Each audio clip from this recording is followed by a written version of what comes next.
Martinique, c'est aux Salines, dans la commune de Sainte-Anne, à côté de la Table du Diable, que l'association Le Camp a ouvert son campement du 29 juin au 31 août.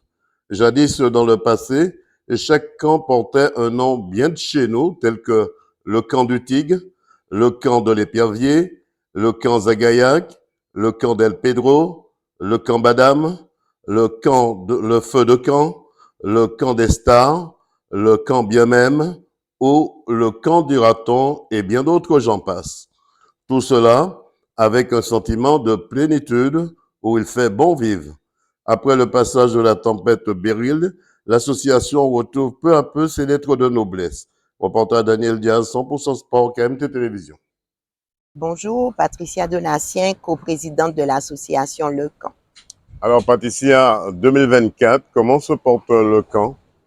Le camp se porte bien, mais nous avons été un peu malmenés par le cyclone Beryl, parce que ça a été très difficile. Nous étions déjà installés et il y a eu une montée des eaux importante qui a emporté les tentes, un peu mis en difficulté la plage. Donc, on a dû vraiment procéder à un nettoyage très long, remettre les choses en état. Donc, c'est vrai que nous sommes un peu fatigués, mais nous résistons malgré tout. Nous sommes là et nous avons remis toutes les choses en ordre. Une association qui se porte bien pour l'instant? Oui, malgré des difficultés financières, comme beaucoup d'associations, parce que nous avons eu à prendre en charge un certain nombre d'éléments que nous n'avions pas apportés avant, mais nous essayons de faire en sorte pour que l'association puisse perdurer. L'association a mis en place un programme il y a d'ici 3 ans pour les enfants, un programme éducatif. Est-ce que ce programme est d'actualité? Oui, oui, nous essayons de mettre en place, bon, malgré les intempéries, quelques ateliers pour les enfants. Et puis, nous allons aussi faire quelques animations pour les adultes. C'est vrai, on voit il y a encore les vestiges de ce cyclone Beryl qui vous a un peu dérangé. Peut-on dire, avant-dernière question, que l'association Le Camp retrouve ses lettres de noblesse? Euh, alors, je ne sais pas si elle retrouve, puisque je crois que nous avons gardé toutes nos lettres de noblesse depuis un certain temps maintenant. L'association fonctionne bien, elle est bien organisée avec une structure, avec un bureau, deux présidents, deux trésoriers, deux secrétaires. Donc, nous fonctionnons pour le mieux. Qu'est-ce qu'on peut vous souhaiter pour la suite? Eh bien, un bel avenir. José Mucré, conseiller d'administration de l'association Le Camp. Alors, José, c'est vrai, on va dire que vous êtes un ancien de la vieille, un baroudeur. On a connu des moments où ça s'appelait au départ le camp de la mort ou le couloir de la mort, qui est devenu aussi le couloir de la sagesse. Comment se porte l'ensemble des campeurs? Une difficulté à répondre à tout ça dans la mesure où le camping n'est pas encore bien installé par rapport à ces inconvénients de Beryl que nous avons connus. C'est vrai que l'âme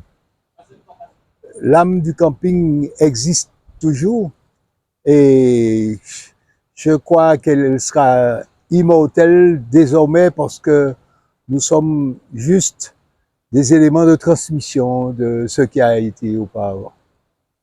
C'est vrai, qu'est-ce qu'on peut dire de l'association? C'est vrai, on a connu l'association avec des hauts et des bas, l'association qui a retrouvé un équilibre. Cette année, au niveau du comité, ça change tous les ans. Comment se porte ce comité aujourd'hui? Ça change de manière régulière, mais pas tous les ans. L'association, le comité, le conseil d'administration, la présidence, la relation entre campeurs et l'organisation qui a été mise en place et qui est dirigée par le conseil d'administration fonctionne de manière constructive et gratifiante. Ben, je suis toujours Marlène Cauchemar. Euh, je suis maintenant un campeur lambda. Alors, Donc, comment ça se passe cette année, le camping pour toi? un peu spécial parce que bon, je me retrouve un petit peu seule. Mes petits-enfants sont pas là, mes enfants non plus. Ils ont préféré voyager cette année. Mais sinon, euh, bon, étant donné que j'adore le camping, je suis quand même venue. Mais c'est quand même spécial par rapport à toutes ces alertes qu'il y a au niveau du temps. Hmm. Et On se souvient, Marlène, quand tu étais présidente de l'association Locan, tu étais un peu le cauchemar des campeurs indélicats. oui, oui, Hmm. oui. Mais disons ils ont besoin de ça, certains. Ils ont besoin de ça. Et Enfin, puis, c'est comme euh, beaucoup de campeurs sont comme des enfants. Il faut. Serge Mounouchi, président de l'association Le Camp. alors, président, on va dire que vous êtes le nouveau président de l'association Locan. Comment ça a été la prise de vos fonctions? Alors, nouveau, pas si nouveau que ça fait 2 ans que je suis président. J'étais coprésident avant, donc on était déjà aux affaires, hein. Donc, effectivement, la prise de fonction, ça s'est fait de manière assez fluide, hein, parce que l'ancien président Dominique Ludgeri a fait le nécessaire pour que toute la partie administrative et puis fonctionnelle, organisationnelle se passe très très bien. Comment les campeurs, cette année 2024, vit le camp? Alors, cette année 2024, on a, comme toute la Martinique, été impacté par l'ouragan Beryl, hein. Donc, les plages ont un peu souffert. Mais quand on regarde ailleurs, même pas très loin, en Moustique par exemple, on a quand même beaucoup moins souffert. Et les camps ont tenu pour ceux qui étaient déjà implantés. Il y en a quand même qui ont beaucoup souffert. Et donc, à ce titre, l'association va mettre en place des choses pour ces campeurs-là. Mais c'est vrai qu'il y a un peu moins de fréquentation cette année parce que les campeurs ont peur des prévisions qui sont annoncées, hein, par tous les instituts. Et puis, on voit bien que le temps est un peu bizarre cette année. Il fait chaud, mais 5 minutes après, il pleut. Donc, c'est pas toujours simple. Un temps très mitigé. Les gens arrivent au fil des 2 mois parce que, bon, il y a différents impératifs, les congés, et puis le tour des Yoles qui vient de se terminer. Donc, il y a des gens qui prennent leur congé pour leur tour des Yoles et puis qui viennent faire 1 semaine, 2 semaines de camping après. Donc ça arrive de manière perlée et c'est effectivement ça le but de l'association, hein.